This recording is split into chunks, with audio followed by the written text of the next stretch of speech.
Hello there guys and welcome back to the channel. So today we must talk about Cavalier difficulty. Now I would have made this video earlier, but before I made the video I actually wanted to make sure that I 100% the entire quest, have like full experience of going through it, and can be kind of like as objective as I can be talking about it.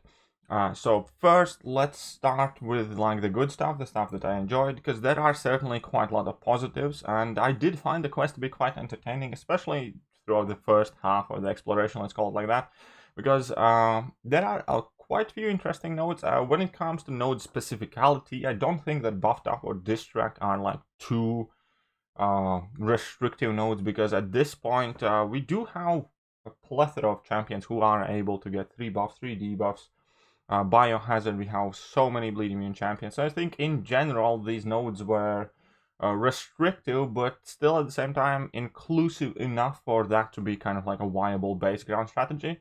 Now, when it comes to selecting like the easy path, perhaps it would be better as nodes are not quite as present there, but no, I still think overall the quest itself was good. It was fun, I enjoyed it, and yeah, it was not too bad to clear it.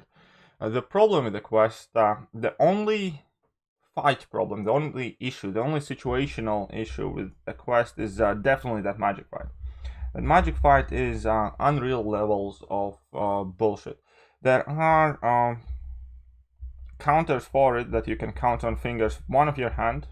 Quake is obviously the best one. Quake is the one that you can reliably solo this guy with. And then you can use like, I don't know, Omega Red, you can use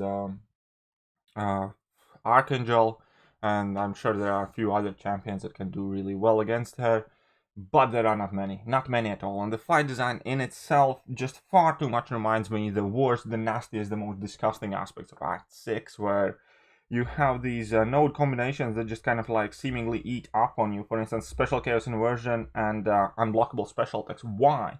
So if magic gets a special attack, you must be able to avoid it in reverse. In addition, there is a buffet node where if you do trigger dexterity, which is even if you're successful in avoiding that special attack, you're likely going to trigger buffet node, and she's going to heal, and so on and so forth. And Prey on a weak, every time you do trigger dexterity and you do punish her afterwards, let's say, even if you play perfectly is what I'm trying to say, this fight has all of the odds stacked against you. I think it is absolutely disgusting. Fight design is completely niche. It embodies absolutely worst things that we have experienced in this game, and I am quite appalled and shocked that it made through the quality control of the quest. It's god awful.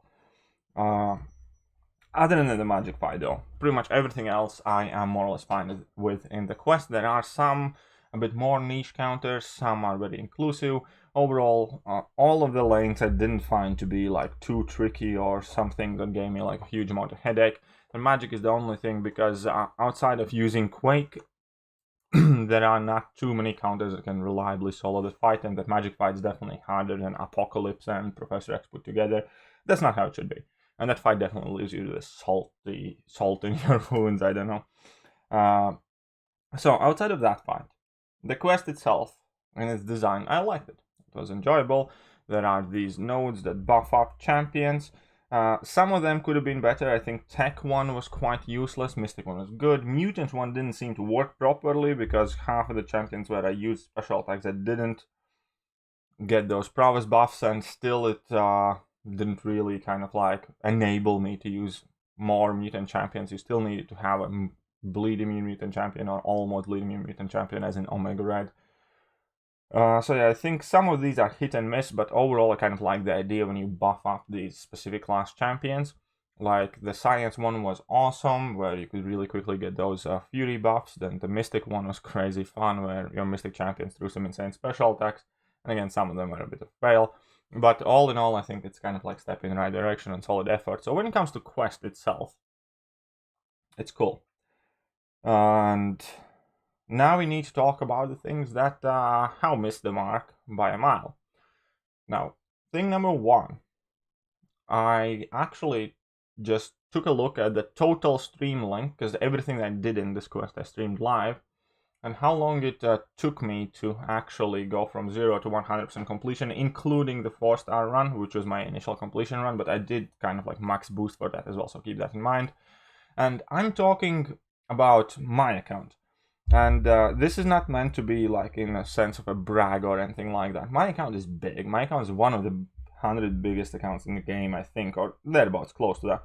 I have most of the good champions ranked up, and I have great counters for pretty much everything.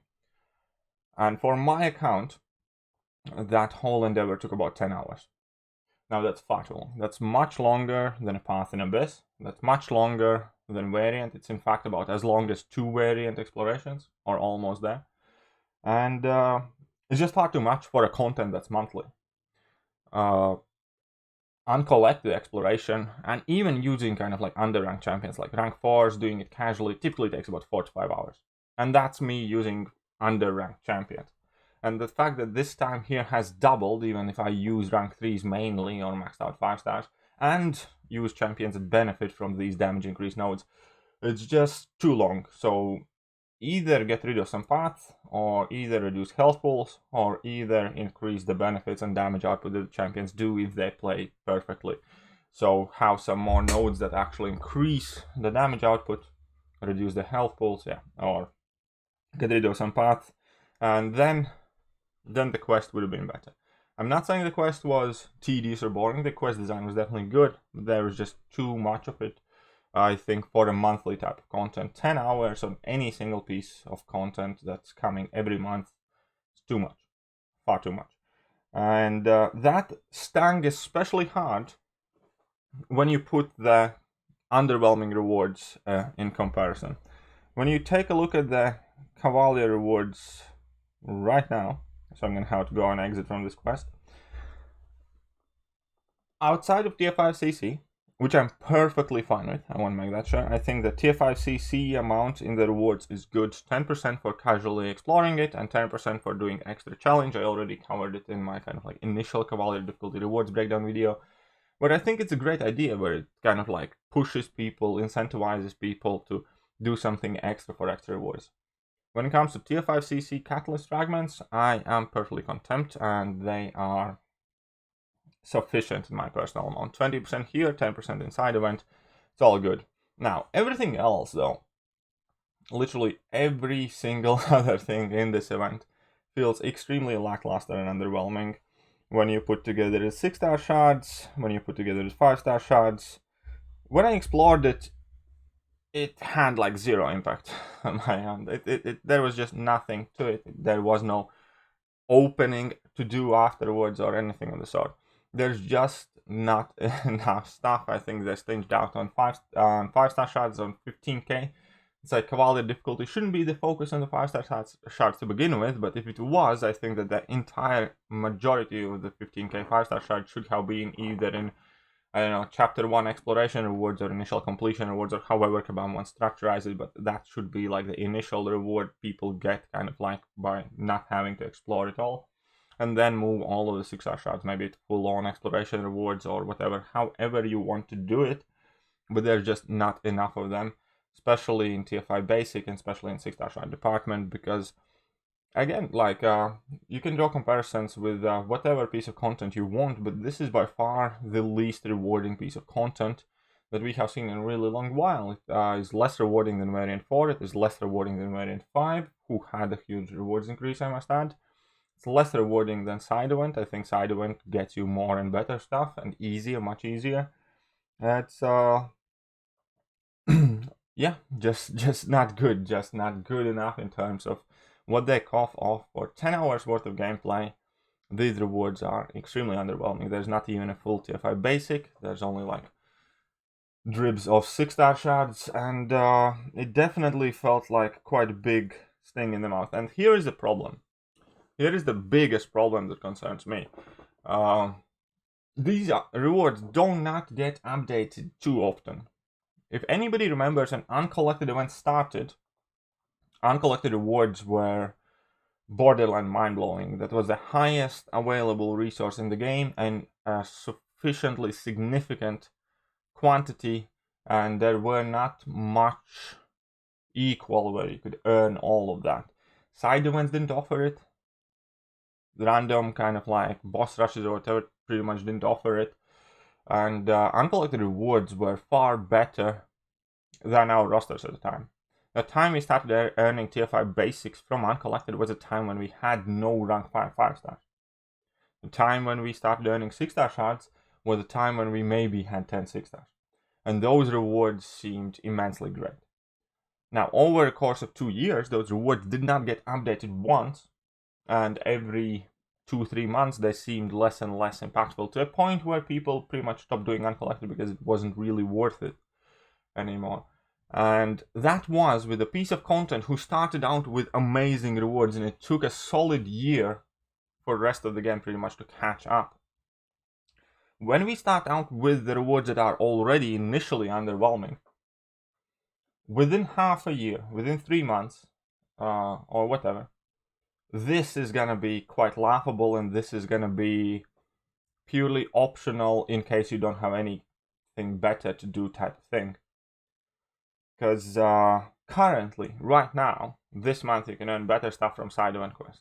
Currently, if you have any piece of content left in this game to do, your time will be much better off invested in exploring Act 6, in exploring Abyss, in exploring variants, or whatever else.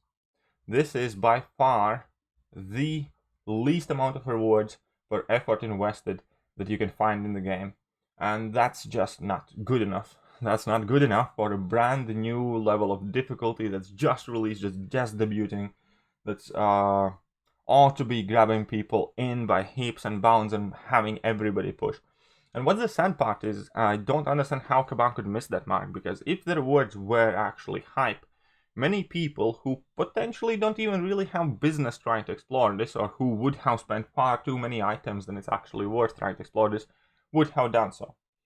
Now, with this set of rewards, people are looking for the first excuse not to do it or not to explore it, because, as I said, you can invest in any permanent piece of content, or you can invest in side event quest, and you're going to be much better off. And as the game progresses, unless these rewards are significantly improved regularly, Cavalier difficulty will have been possibly one of the biggest fails since, I don't know, 6.2. Because combination of a good, fun, interactive quest that takes far too long with underwhelming rewards is not going to be a winning combination. They had a chance to knock this out of the park, to pull people in who want to progress, to have people invest in game, push, buy resources, buy revives, buy potions and boosts, and are enthusiastic in completing this brand new kind of like available difficulty. But instead they chose to release content that much more resembles Maze. If anybody remembers Maze, then Maze was a fun piece of content. Maze was not easy, Maze was hard, and it was fun. The fights were interesting, the fights were good, but the rewards were absolutely horrific. Therefore, Maze was only enjoyed by top 1 or 2% people who were having a great roster and decent amount of skill. Because if you lacked either one of those, Maze was not simply worth doing. Even if you had to use 2, 3, 4, or 5 revives, Maze was not really worth exploring, because the rewards were pitiful. It was a fun event, took a while, the fights are interesting, I think whoever designed it did a great job, but it definitely did not deliver for vast majority of the community, because the rewards were effort and roster required just didn't add up. And I think this is a more kind of like closest example to that we have seen ever since. Rewards initially looked underwhelming, but I didn't complain about them much.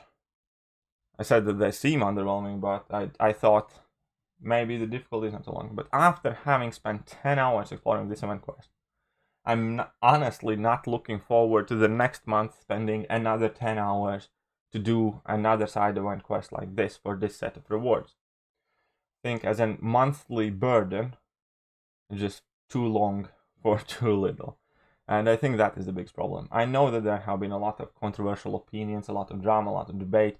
So I just wanted to give my input on this subject as well. So to kind of like summarize it extremely quickly, I think it's a fun piece of content. I think outside of Magic Fight, all of the nodes are good. I liked the quest. I enjoyed for what it's worth. I had fun doing. I think some of the global class buff nodes were hit and miss. I think that, yeah, half of them didn't give too much of a benefit for most of the champions that you were meant to use.